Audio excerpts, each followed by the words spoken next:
सुदशा व्रत आज्ञा हाँ आसंता जून मास 5 तारिख रे पड़ुछि सुदशा व्रत। तेबे ये सुदशा व्रत दिन नुआ व्रती माने जो माने नुआ व्रत आरंभ करिवे से माने ये सुदशा व्रत रे व्रत आरंभ करि परिबे ना करि परिबेनी एवं कौन रही सुदशा व्रत पई शुभ समय अमृत बेला एवं महेंद्र बेलार समय एवं खास करके जो माने सुदशा व्रत पालन करिवे से माने केउ जिनिसटी खाइबा अनुचित पांजी अनुसार ये सबू किछि जानिबा वीडियोटी आपण माने शेष पर्यंत देखंतु। नमस्कार मु मनोज दास स्वागत आपण मानकु आजिकार এই ভিডিওরে। सुदशा व्रत प्रत्येक सधवा नारी माने करंती सुदशा भल दशा जार दरकार से व्रत पालन करिवो। ए व्रत को पालन कले महालक्ष्मींकर कृपा मिले करुणा मिले सेतिपई आमर सुदशा आसे भल दशा आसे। तेणु प्रत्येक सधवा नारी माने ताको घरे निहाती भाव में सुदशा व्रत को पालन करने आवश्यक। आसंता जून मास 5 तारिख दशमी गुरुवार दिन ये सुदशा व्रत टी पड़ुछि। तेणु आपण माने ए दिन ए व्रत को पालन करंतु। तेबे सुदशा व्रत पई कौन रही अमृत बेला एवं महेंद्र बेलार समय। तेबे शुभ समय कथा जदि कहबा माने केतबेले आपण माने व्रत पालन करिवे देखंतु पांजी अनुसार आपण माने सकाळ 6:15 पर ठारू 11टा भितरे आपण माने व्रत को करि नियंतु। घरे जेते जल्दी करिवे जेते सकाळू करिवे सेते भलो। तेणु जेते सकाळू सकाळू करिवे से ताहा आपनको पई भलो हबो।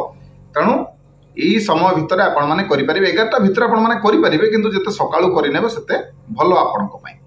तबे आसंतु जानिबा एई सुदशा व्रत दिन नुआ व्रती माने व्रत आरंभ करि परिबे ना करि परिबे।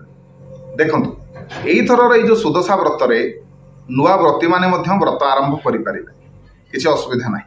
काहेकि आरंभ करि परिबे ना एई दिन विवाह पाणी ग्रहणर जोग रहुछि आ जो थर दशमी गुरुवार हेथिबो सुदशा व्रत पड़िथिबो एवं विवाह पाणी ग्रहणर जोग थिबो एई भली हेइथिले नुआ व्रती माने एई समय रे ही व्रत आरंभ करिबा उचित। तेणु आपण माने एई सुदशा व्रत दिन माने जून 5 तारिख दिन आपण माने जो माने नुआ व्रत आरंभ करिबा को चाहुचंती नुआ सुदशा करिबा को चाहुचंती आपण माने एई दिन व्रत पालन करंतु आरंभ करंतु आपणको पई बहुत शुभ हब। तबे जो माने भी सुदशा व्रत करूछंती मने रखंतु आपणको परिवार रे एई जिंसटी जमा भी आपण माने ए दिन खांतु नहीं। खास करके सुदशा व्रत दिन जून 5 तारिख दिन कौन से जिनसटी से जिनसटी हला कालंबी अर्थात कलम साग।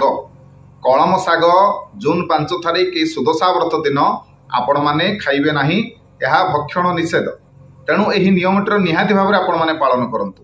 तबे एई जून 5 तारिख ये जो गुरुवार दिनटी बहुत शुभ दिन।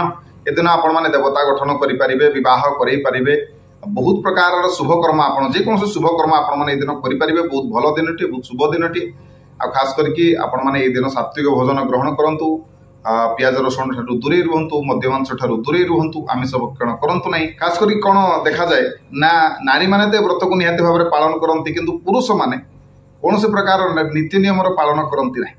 किंतु देखंतु आपणको घरे आपणको भलो दशा पई आपणकर स्त्री ए व्रतटी को पालन करूछंती। तेणु पुरुष मानकर कर्तव्य मध्य होउछि जे आपण माने मध्य सात्विक भोजन ए दिन ग्रहण करंतु आमिष भक्षण करंतु नहीं कौन से प्रकार मद्यपान करंतु नहीं कौन से प्रकार कोठी जुक्ति तर्क करंतु नहीं कलिगोल करंतु नहीं। ए दिन चेष्टा करंतु जेमती समस्त को भलो रक्षा पई भलो कथावार्ता करंतु बाक संयमता रक्षा करंतु। निश्चिंत भाव में दिनटी भलरे काटंतु आपणको पई भलो हबो। माँ लक्ष्मींकर विशेष भाव आपनको करुणा प्राप्ति हबो कल्याण हबो आपणकर ही मंगल हबो।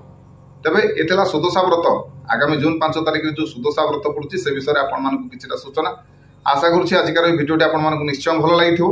वीडियो भलो लागिथिले वीडियो को लाइक करिवे शेयर करिवे चैनल को सब्सक्राइब करिवे अनुरोध रहिली। जय जगन्नाथ जय माँ महालक्ष्मी।